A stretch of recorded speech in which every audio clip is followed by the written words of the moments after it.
Good Monday morning, guys. Welcome to another episode of Steel Toes and Scoreboards, another Laundromat Listenings edition. It's a beautiful Monday morning here, Southern Indiana, almost 8:30 in the morning at the laundromat. What a perfect time to hop on the mic and, I ain't really hopping on the mic on this one. This is mobile right off the Podbean app on our phone. Throw in the earbuds, I guess you'd call it. I don't know. Anyways, so the real purpose for this is to talk about what went down this weekend with Devin Haney and George Ferocious Kambosos. I posted out on social media that I was going to do a breakdown of this yesterday, and it just didn't happen, so I'm going to do it now. Before that, Kurt and I were supposed to record this weekend to do a back-to-back, which we haven't done in a while because we had a bonus weekend there with, some changes in my scheduling with the kids on the for a couple weekends. Kurt and I couldn't quite get together for the episode on Waco, which was part 2 of our 3-part series that we're going to cover sometime this year. We've done part 1 on Ruby Ridge, part 2 is Waco, part 3 is going to be Oklahoma City, because they're all 3 connected in a way.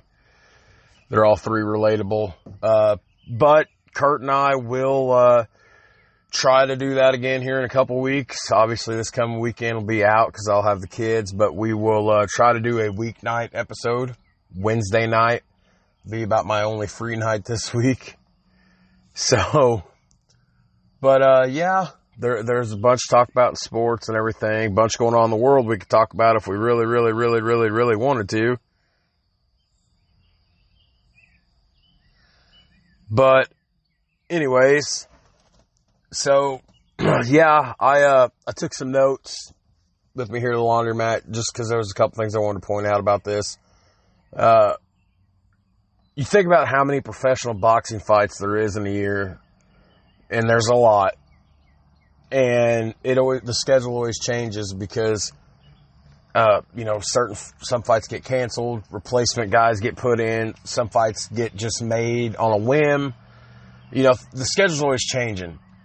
But even with that, if a fight pops up and it's going to be a big one, it's going to be a big one. Like this one here, it kind of popped up. So when I sat down and looked out at the schedule, in my opinion, in January, as far out as I could see what was coming, what was planned, there was 5 big fights that stuck out to me. And, we've now seen 3 of them, and we have 2 of them left. The 5th biggest fight, no offense, was Tyson Fury and Dillian White for the WBC heavyweight title. That went down April 23rd in Wembley Stadium in London. They packed that son of a bitch for Tyson Fury coming home. The 4th biggest fight, most likely is gonna be interesting. It's going down July 23rd in Saudi Arabia. Got some of that, blood money. For those of you that read about politics related to sports and you've heard about the WWE, always shout out me. Always get a wrestling reference in no matter what episode we're doing. The reason they do shows over in Saudi, anyways.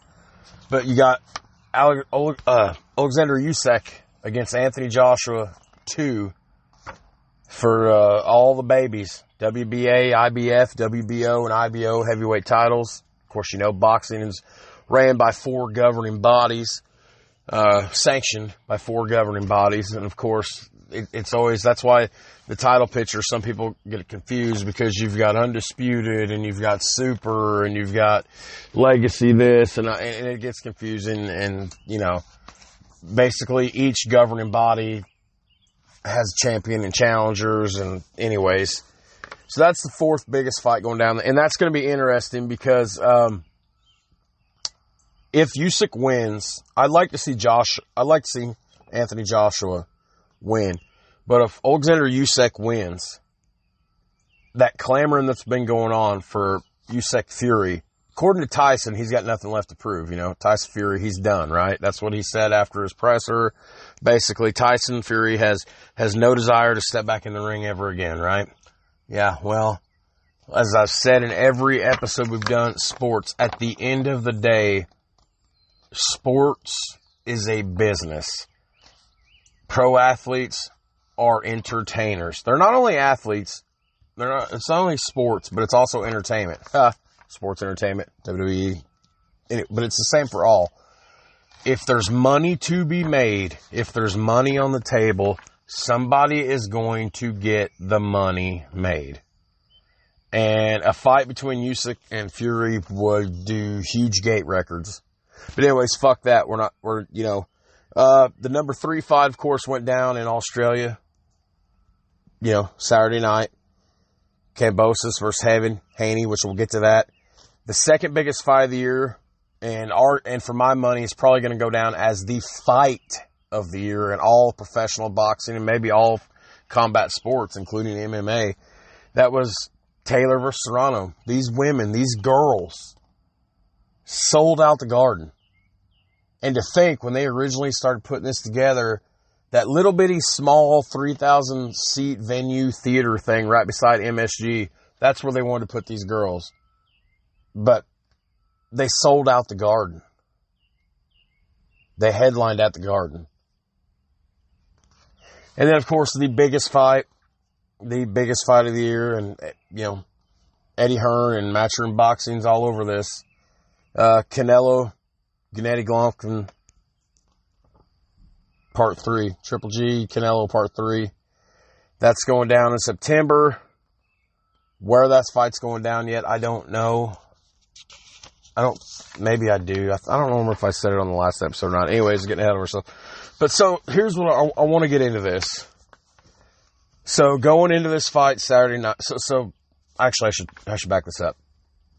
Because I made notes because I wanted to cover a lot of things about this. Because I was excited about this. This was the third biggest fight of the year, in my opinion. And it was a damn good fight. I ended up not watching it. I have ESPN Plus, so it was available to me. If you didn't have ESPN Plus, it was on pay-per-view. But I just fell asleep. They were in Australia, in Kambosos, backyard. They were in Melbourne, Australia. So, it's daytime over there in the afternoon or whatever, and they didn't hit the ring till probably 11:30, 12 o'clock Saturday night. And I was done out. But anyways, it was for the WBA, the IBF, WBO, and WBC, and the ring lightweight titles. Kambosos held every single one of those titles except for the WBC crown, to the best of my knowledge. I think Haney was putting up the WBC title. Coming into this, Devin Haney was 28-0 coming into this fight. He was 28-0, had 15 knockouts, and George Ferocious Kambosos was 20-0, 10 knockouts. And there was 40-some thousand and change at Marvel Stadium. They filled up this huge soccer stadium in Melbourne for the undisputed lightweight bout. And Kambosos just got slaughtered. I didn't really think coming into this, I didn't really see anybody landing. I should take that back. I didn't expect either one of these guys to knock each other out. I'm not saying it's boxing. That's the thing that gets everybody excited about boxing, is knockout shots. People go on YouTube all the time and download George Foreman and Mike Tyson clips all the time. Knockouts are what gets people excited. These guys are both capable of it. But I didn't think, with the way these guys are, that either one of these guys is going to be able to knock the other one out. And they didn't. They went 12 rounds. They went the distance. And Kambosos just did not fight a good fight. He did not. He maybe, and I'll break down each round, he may have had like one or two rounds where he could have got the edge, but from what I've seen in the replay, and trust me now, I've seen pretty much the entire fight, all on highlights and replays, Haney controlled this thing, which was surprising to me, but apparently not surprising to everybody else. And I'll go through this real quick here. Haney was scored 116 to 112 twice, and 118 to 110. Pretty very easy, victory there. Yahoo Sports chimed in with their rankings. They had it at 117, 111. Bad Left Hook. Check out Bad Left Hook if you like boxing. They had two of their guys score at 116, 112 at home for Haney, and then one guy scored at 115, 113 for George Kambosos. Anyway, something else I want to point out. What's interesting about this is what I was talking about a minute ago about these guys they're athletes, it's sports, but it's also entertainment. There's no such thing, in my opinion, still. I guess I shouldn't say it. We live in a politically correct time. We live in a politically woke time. You got to watch the things you're doing. You got to watch the things you're saying now. This ain't like the 90s. It ain't like the mid 2000s. But these guys know that they have to sell himself. Ali was a fucking salesman. Ali sold himself to the fans, to the audience.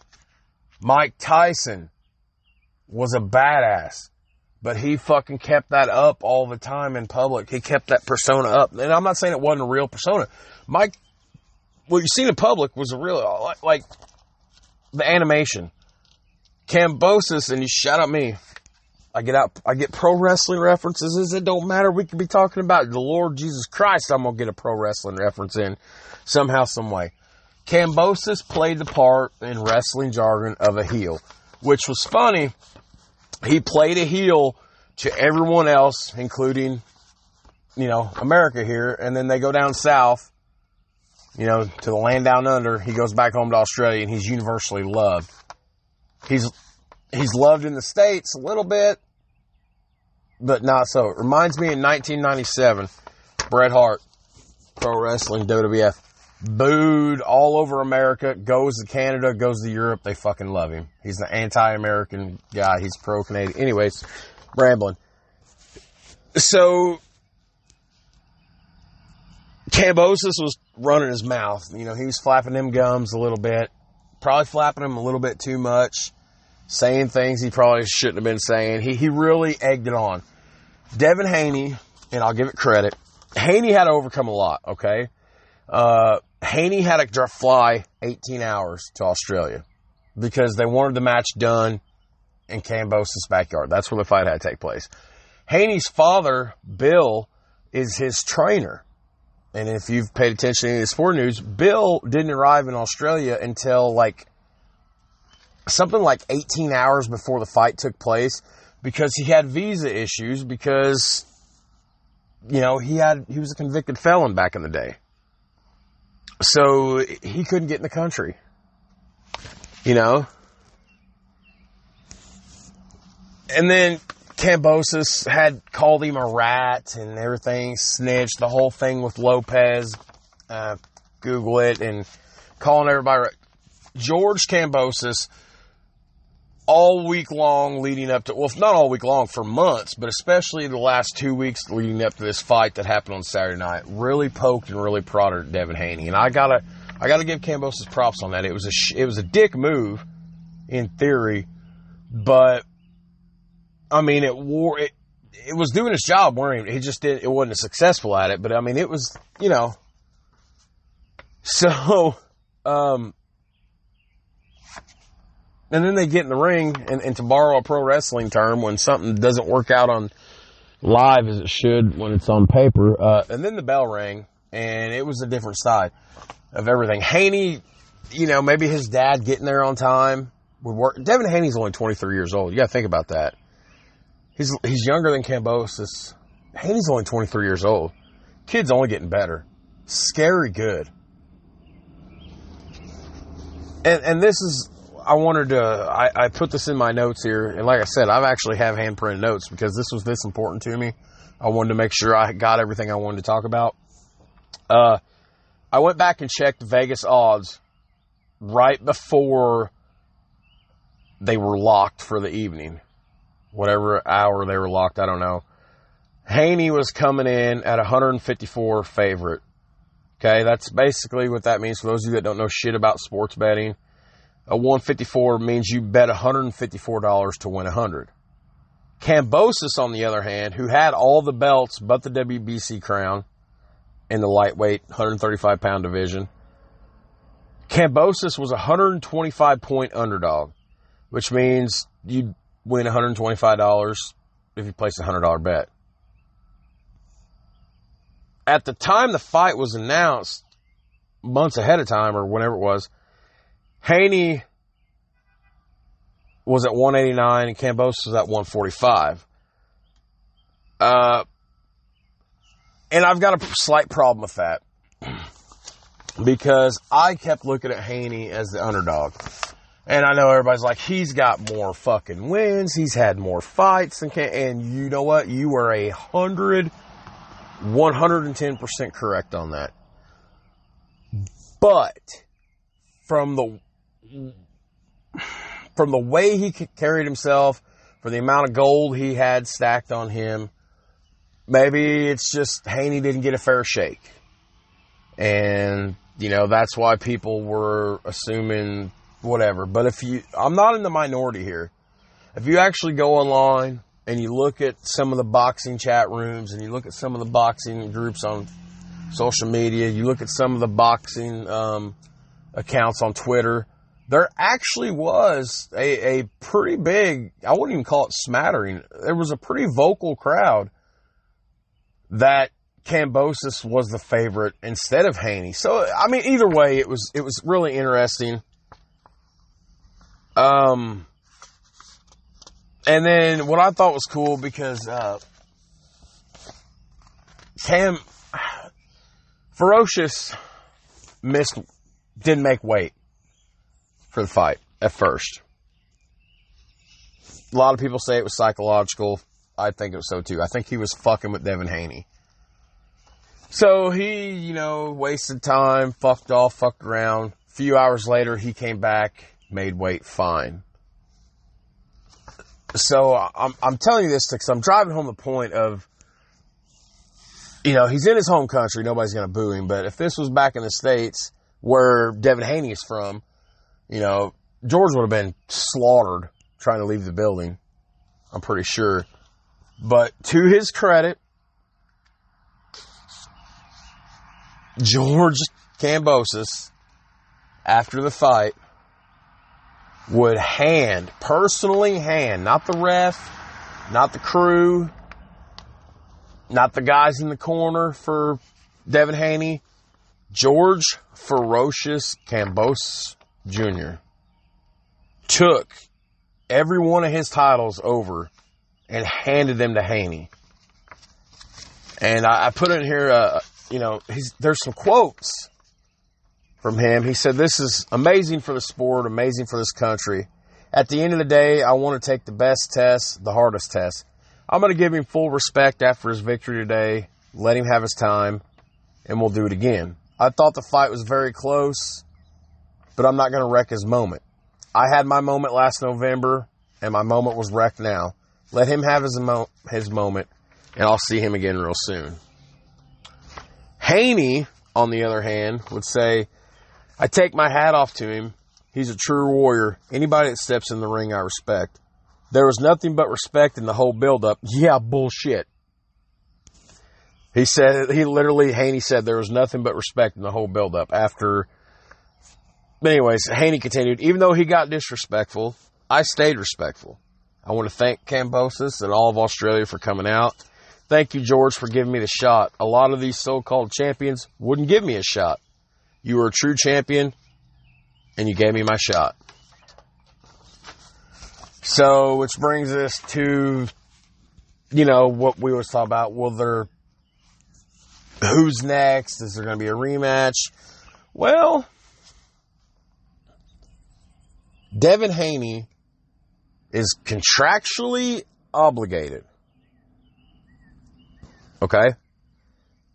They're putting these contracts together, the promoters, the lawyer.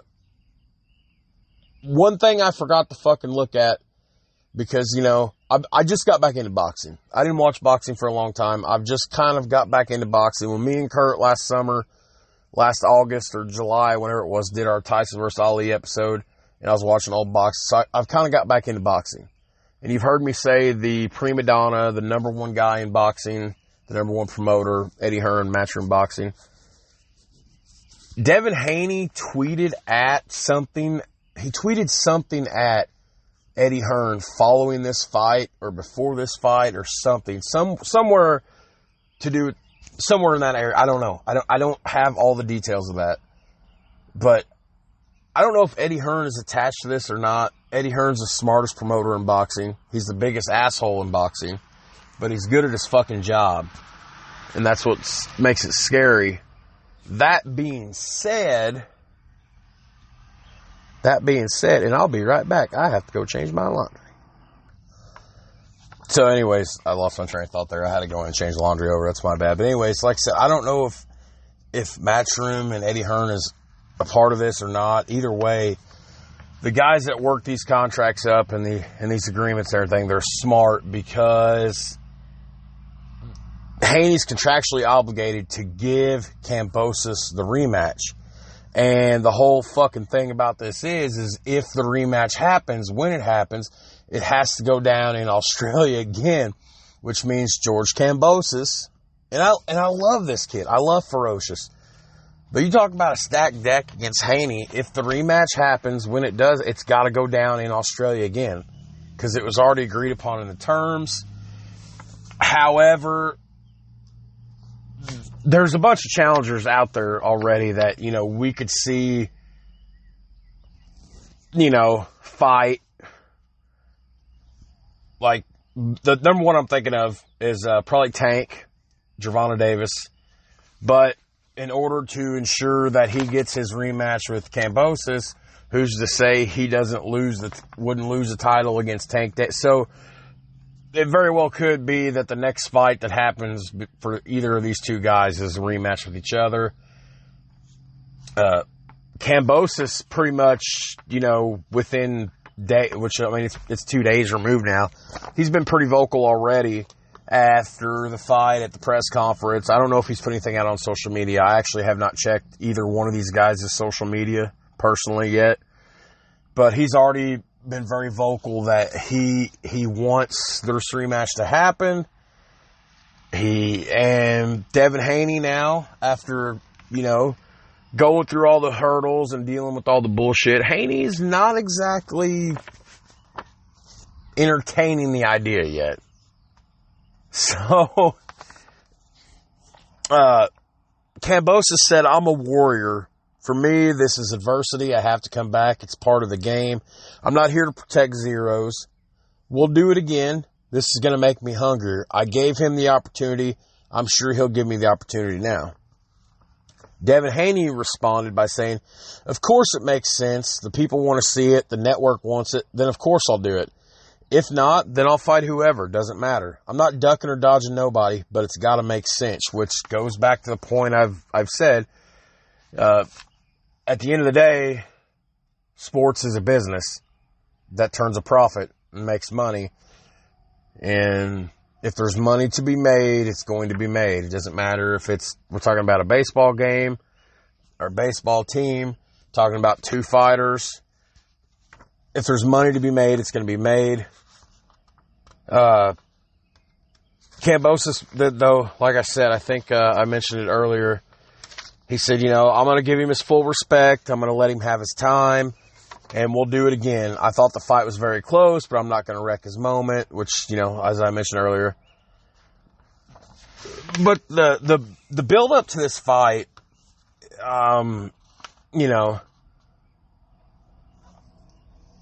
it's just crazy all the things that happen.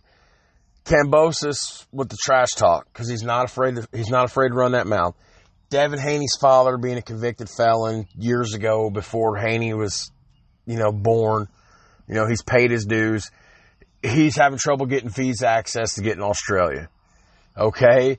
And he gets there less than 24 hours before the fight. Kambosos missed weight in on the first attempt. But through all this fucking adversity, Devin Haney was just chill. Like, so chill. So, anyways, I guess, and as far as the money goes in this fight, right now, I don't have any of the numbers. I don't know what the gate drew. I don't know what the network money drew. I don't know what the pay-per-view drew. I'm pretty sure it was available on pay-per-view. If you have ESPN Plus, it was free on there. If you don't have it, I think it was available on pay-per-view. So I don't know what the TV money buys were, or, the TV stream. I don't know what the deal was from ESPN for the streams. I don't know what the pay-per-view gates were. I don't know what the attendance at the gate were. I don't know what merchandise sales were. I don't know what the purse winnings are. All I can tell you is ballpark based off what I looked at for the last two fights for either of these guys. The last two fights for either of these guys, they're, averaging roughly, $3 to $5 million per fight. Now, this one, you've had a little bit of time to promote. There's been a lot of hype surrounding this one. I don't think, some people might not put this in the top 5 as, one of the most anticipated, big fights of the year.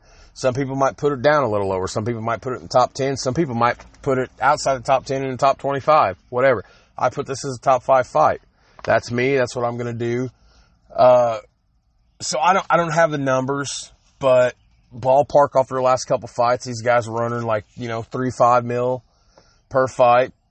But with all this time to promote this thing and the hype and hoopla, that drove buys up. That drove ticket sales up. I don't know if they sold out that Marvel Stadium. I don't know the seating capacity, but a big soccer stadium in Australia, and in Australia all they fucking have is soccer. I would say that stadium could hold more than 40,000 people. It wasn't like, when Tyson Fury walked to the ring against White back on April 23rd and there was 70, 80 fucking thousand people in Wembley. That was at Wembley, right? Yeah, it was at Wembley. Anyways, so I got a light breakdown of each round of this fight. So, there was a nice introduction by Michael Buffer, the best in the business. Michael Buffer used to announce for World Championship Wrestling's pay-per-views as well, their main events. Does a great job. His brother Bruce. Maybe I got that backwards. The one Buffer brother. That's fun. Buffer brother. The one Buffer brother does the UFC. The other Buffer brother done boxing and professional wrestling. Maybe I've got that backwards. I can't remember which one's which now. Drawing blank at the moment. But anyways, the Buffer boy, nice introduction. Crowd booing galore for the Las Vegas kid traveling 18 hours to Australia. And then here come Kambosos walking in the ring. Look, and he had a fucking swagger and a confidence like you would not believe. He looked like $10 million. Personified to the part. It had that big fight feel. And, we know what happens. So, there wasn't a whole lot that went down round 1. Haney's they're just kind of feeling each other out. Jab lands here. Kambosos tries a flurry. Nothing connects. Rapid jabs by Haney. The story of this fight is going to be a lot of the jabs by Haney. Devin Haney had a 4-inch reach advantage over George Kambosos. I don't remember what the reach per man was, but I do remember seeing the tail of the tape. And I don't remember now, but Haney had about a 4-inch reach advantage. If you don't think 4 inches makes a big difference, pal, you just go ask your wife. Wait.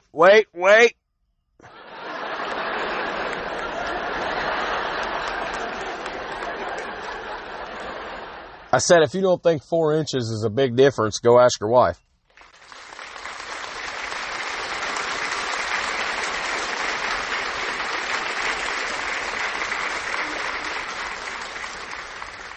Thank you. But basically, Haney wins the first round. He's jabs, and Kambosos is already tying him up in the first round.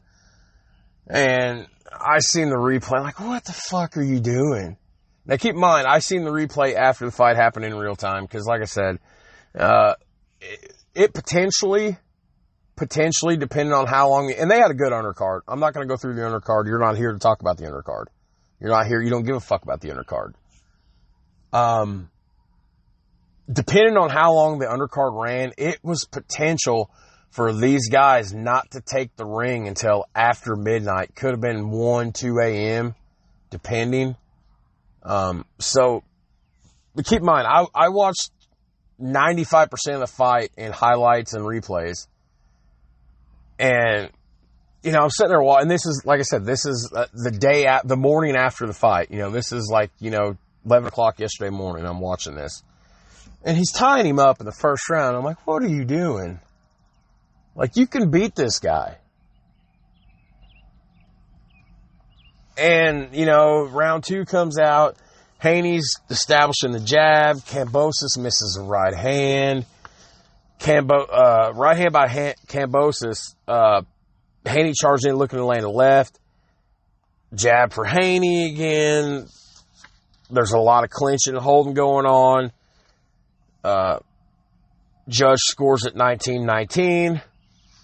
Kambosos connects with a beautiful left hook. Might have been one of the most beautiful shots of the whole fight. Just fucking slammed it on him, son. I mean, slammed it on him. Round 3 comes off, and Haney, once again, is working that jab. Just working it. That's the story of this fight. You go back and watch. It's the jab. And Kambosos, and again, I want to reiterate something I said a little bit ago. I'm not saying anybody can be knocked out on any given day. That's not an issue. But I did not believe either one of these guys was going to knock the other guy out. And you can say that for a variety of reasons. Number one, because it's a business and everybody wants to make money, and, fight going the distance, whatever. That would assume that everything's a work, and we all know boxing is not a work, but I didn't see it happening. That's my opinion.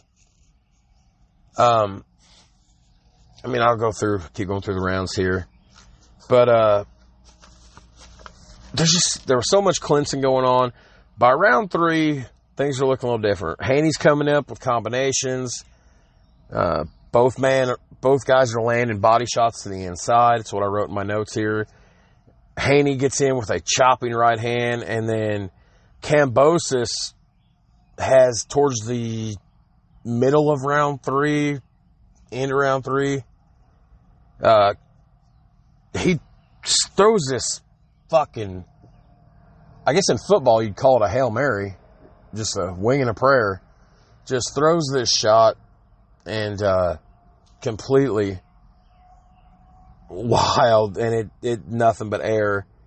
And then Haney nails him with a left hand right before the bell. They score at 29-28 Haney. So round 4, Kambosos can't get anything clean, inside, outside, nothing. Every time he tries to get inside, that long reach of Devin Haney keeps him honest. Anytime he does get closer, though, there's that jab, and just, or that's that fucked up. That's backwards. And you know what I mean. But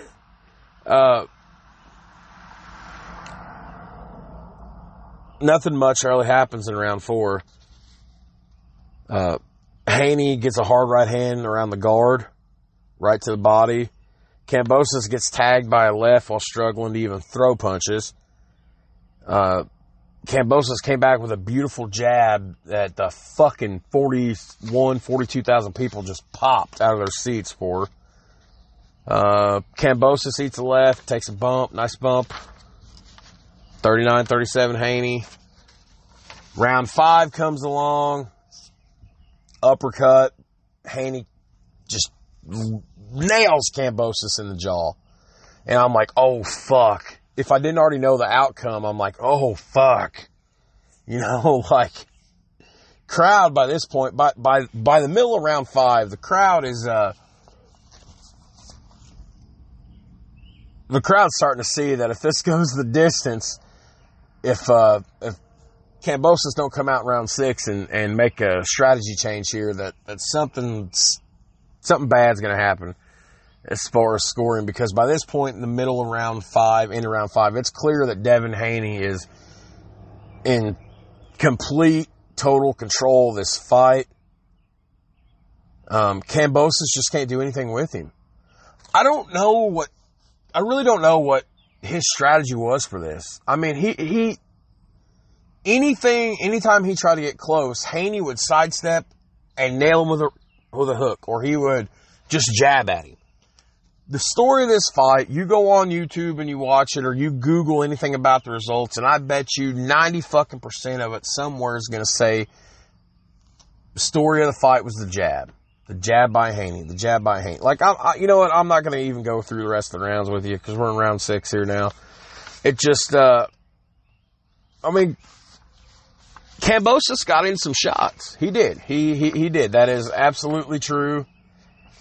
But he just couldn't get nothing established. And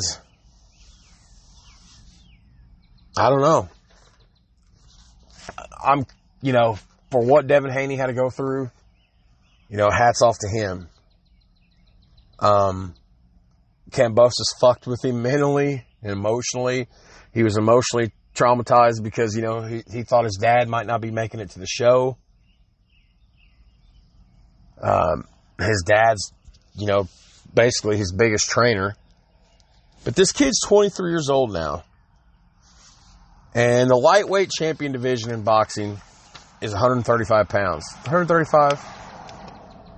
Devin Haney beating Kambosos via unanimous decision makes him the first undisputed lightweight champion in the 4-belt era. In that division, there's never been an undisputed champion, which means he's holding the WBO, the WBC, the IBF, and the WBA world championships in that lightweight division.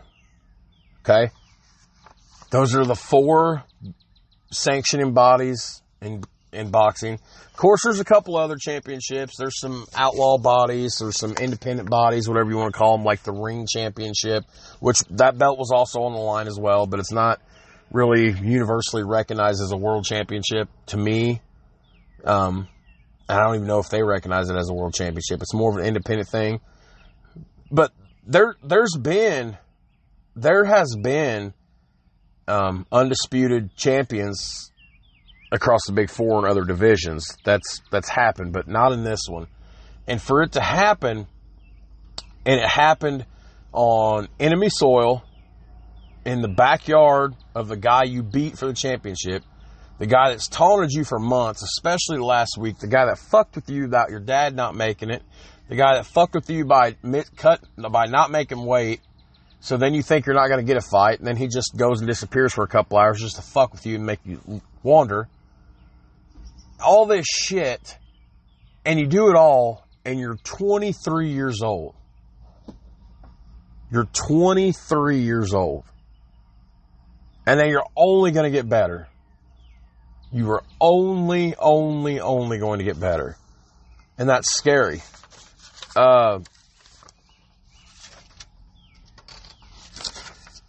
As far as, I do have punch count. This is accurate to the best of my knowledge. This is fairly accurate. I put this in my notes. I did not personally count these. I pulled this off of one of the many boxing websites I follow online, and one of the many boxing groups I'm in on Facebook. Devin Haney landed 78 jabs out of 333 jabs thrown, and he landed 69 power punches out of the 255 thrown, for a total of 147 landed versus 588 thrown. Okay? You're thinking that doesn't sound that good. Well, on the flip side, Kambosos was able to land 32 jabs out of 215 thrown and 68 power punches out of the 202 thrown, for an over-under of 100 punches landing for 417 punches thrown. And Devin the Dream Haney. I mean, Devin the Dream Haney. Like, congratulations. I honestly, I did not care. This was right along the line with Taylor and Serrano and how much I love that, how happy I was that combat sports and women's sports in general, and especially boxing, because boxing has fallen completely to the wayside. Has fallen completely to the wayside in years versus MMA. But I was so happy for that Taylor Serrano thing, what they've done. I'm happy for this thing too. Because the feel-good story with Devin Haney, and like I said with Taylor and Serrano as well, I didn't care who won that fight, but I wanted Serrano to win. Katie Taylor ended up retaining. This fight here, I didn't care who won. I was happy with both guys, but I really wanted to see Kambosos. So I'm 0-2 right now. I'm 1-2 because I got Tyson over Dane. So I've got Usyk and Joshua 2, and the big one, the trilogy of all trilogies, Canelo Triple G Part 3 in September. Eddie Hearn's got his greedy little fingers all over that. He better deliver. Man, he better deliver. But anyways, yeah, so that's my recap. It's a tremendous fight. The thing I always do about every big boxing fight. Will there be a rematch? Well, since he's contractually obligated to give one, I would say yes. But what's the outcome gonna be? I'd be hard to root against Devin Haney now. But, we'll see what happens. So that's pretty much it for the Laundromat Listenings. I ain't really got a whole lot going on today. This new job, there's some serious flexibility with the schedule and what I do, and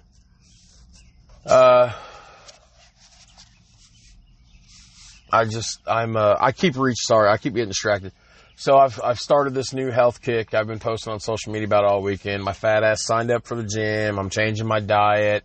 I've got a workout plan drawn up for me. I've got a diet plan drawn up for me until I get kind of squared away with what I need. I baked a shitload of chicken breast last night so I can have for lunches and snacks, and a post-workout breakfast meal type thing, which I ate in here, just boneless, skinless breast. But I went to the gym this morning. Was there about an hour and a half, 2 hours maybe. Did 45 minutes on the treadmill, a very brisk walk, soaked in sweat, did 15, 20 minutes of free squats, and attempted some crunches, and then I did my weightlifting workout, and now I'm here. I don't really know what else. Kurt and I are going to try to get on the mics Wednesday night. Wednesday night I'm free. We're going to try to get on the mics, get a Weeknight Chronicles episode in. Whatever we talk about, we talk about. And then, I'm hoping, my hope is, not this coming weekend because I'm going to have the kids, but the weekend after that, I'm hoping we can go ahead and do Waco. And then I plan to reach out, which, by the way, guys, if you heard me say this before, please check out After Two Beers podcast. It's a great podcast. The guys and the gals over there, I listen to it. I download it. They're Indiana based as well. They're up in Richland, Indiana, or Richmond. Sorry. It's about a 3-4 hour drive for me and Kurt. And these guys, they pull some downloads. They pull some ratings. These guys are extremely talented. It's a cool podcast. They talk about whatever the fuck they want to talk about. Like me, wrestling, sport. They'll talk about anything. Their whole gimmick is, you got to have 2 alcoholic drinks, a beer or a drink, before we turn the mics on press record, which that just makes it awesome. Live mic, loose cannon. we've kind of started a love affair with each other, as I've said a few months back. And they've extended the invite for me and Kurt to come up. I don't know how this would go down exactly. In my mind, I envision that we would hang out with them. We would probably maybe sit in on an episode with them, or they would plug and play us, which would only help us gain traction. But then I'm hoping I could finagle them, because it looks like their mics are XLR, which is what goes into the back of my recorder, my pod tracks. So I'm hoping maybe I could convince them to just take their headphones and their mics, switch them over to my XLR, and then me and Kurt record an episode right there with these guys. And, but anyway, please check out the After Two Beers podcast. These guys are tremendous people out there. Some great episodes. I love the feedback on the Will Smith, Chris Rock thing that went down at the Oscars or Grammys or God, whatever the fuck it was. It wasn't the Grammys. Will Smith don't rap anymore. But all right, guys. I guess that's about it. I don't really have a whole lot more to say on anything. Just looking at my work phone here. My timer for the laundry. But anyways, yeah, guys, that's all I got for today, I guess.